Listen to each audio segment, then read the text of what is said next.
सोलापुर नाम के गांव में मीनू नाम की लड़की रहा करती थी। वो अपनी पढ़ाई के साथ साथ अपने माँ पिताजी को खेतों के कामों में भी हाथ बटा दिया करती थी। मीनू एक दिन खेतों में काम कर रही थी कि तभी उनके खेत में कुछ लोग गन्ने लेने के लिए आए। तभी मीनू के पिताजी शंकर, कौन हो भाई और क्या चाहिए तुम्हें? अरे भाई, हम यहाँ गन्ने लेने के लिए आए थे। तुम्हारे खेत में गन्ना दिखा तो चले आए। अच्छा अच्छा, ऐसी बात है। कितना गन्ना चाहिए था आपको? जी, हमें 50 किलो गन्ना चाहिए था। क्या आप हमें अभी गन्ने काट कर दे सकते हैं? जी ठीक है, मैं आपको अभी गन्ने काट कर दे सकता हूँ, मगर मुझे गन्ने के दाम 15 रुपए किलो चाहिए। अरे भाई, तुम इस गन्ने के ज्यादा पैसे लगा रहे हो। हम तो ज्यादा से ज्यादा 12 रुपए देंगे, उसके ऊपर 1 रुपया नहीं दे सकते हम। ठीक है, अभी देता हूँ। ऐसा कहकर शंकर अपने खेत से गन्ने काटकर उन लोगों को दे देता है। थोड़ी देर बाद शंकर अपनी पत्नी सुमति के साथ घर चला जाता है। घर जाते ही सुमति हाथ मुंह धोकर रसोई का काम करने के लिए चली जाती है और मीनू अपनी पढ़ाई करने बैठ जाती है।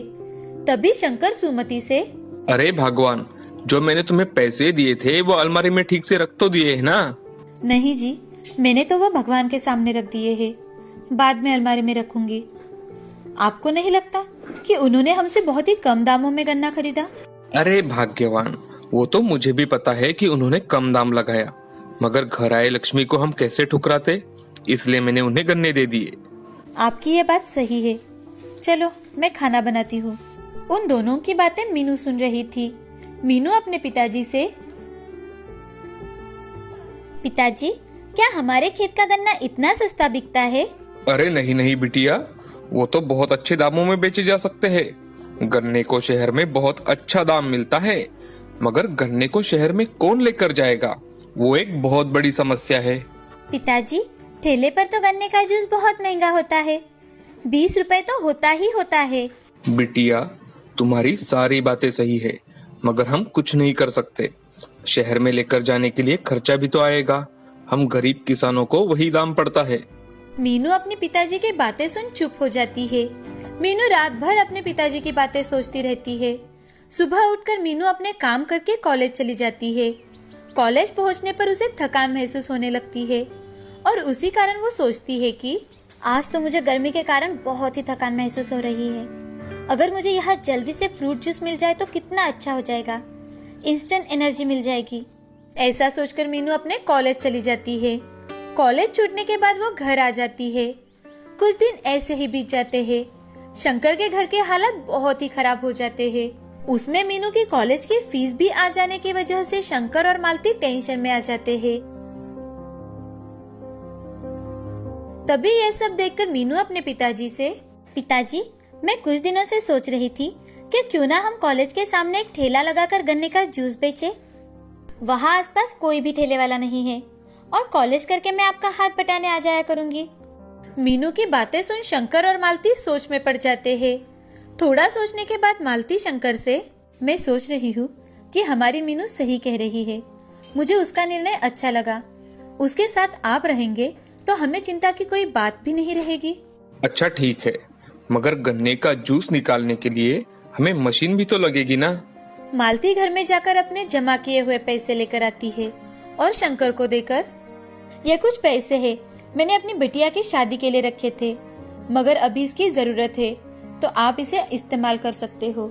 अगले दिन वो पैसे लेकर शंकर बाजार चला जाता है और एक गन्ने का जूस निकालने वाली मशीन खरीद कर लाता है और स्कूल के सामने एक ठेला लगा देता है।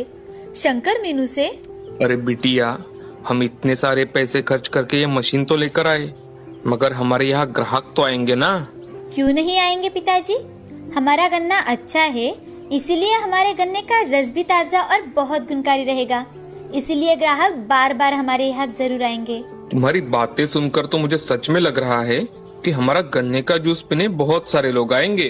दूसरे दिन शंकर और मीनू जल्दी ही ठेले पर चले जाते हैं। सुबह उनके ठेले पर कोई नहीं आता, मगर जैसे जैसे दोपहर होने शुरू हो जाती है वैसे वैसे मीनू के ठेले पर लोग आना शुरू हो जाते हैं। एक बूढ़ा आदमी शंकर से, अरे भाई, एक ग्लास गन्ने का जूस तो दो, बहुत थकावट लग रही है।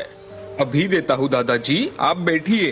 हाँ, मैं अभी बैठ जाता हूँ। ऐसा कहकर शंकर गन्ने का रस निकालना शुरू कर देता है। कुछ मिनटों में ही गन्ने का जूस तैयार हो जाता है। तभी शंकर एक ग्लास में जूस डालकर वो बूढ़े आदमी को दे देता है। बूढ़ा आदमी गन्ने का जूस पीने के बाद बहुत खुश हो जाता है और बूढ़ा आदमी शंकर से, अरे भाई, तुम्हारा गन्ने का जूस तो बहुत स्वादिष्ट है। मैंने इतना अच्छा जूस आज तक नहीं पिया। ये बहुत लाजवाब है। धन्यवाद बाबा। बूढ़ा आदमी अपना जूस पीकर वहाँ से चला जाता है। तभी दो नौजवान भी उनके यहाँ आकर जूस पीकर चले जाते हैं। ये देख मीनू और शंकर बहुत खुश हो जाते हैं। मीनू अपने पिताजी से, पिताजी, मैंने आपसे कहा था ना कि हमारे यहाँ ग्राहक आएंगे। ये तो शुरुआत है, आगे तो बहुत ग्राहक आएंगे। हाँ बेटी, भगवान करे तुम जैसा कह रही हो वैसा ही हो। ऐसे ही दिन प्रतिदिन मीनू के ठेले पर ग्राहक भीड़ करने लगे।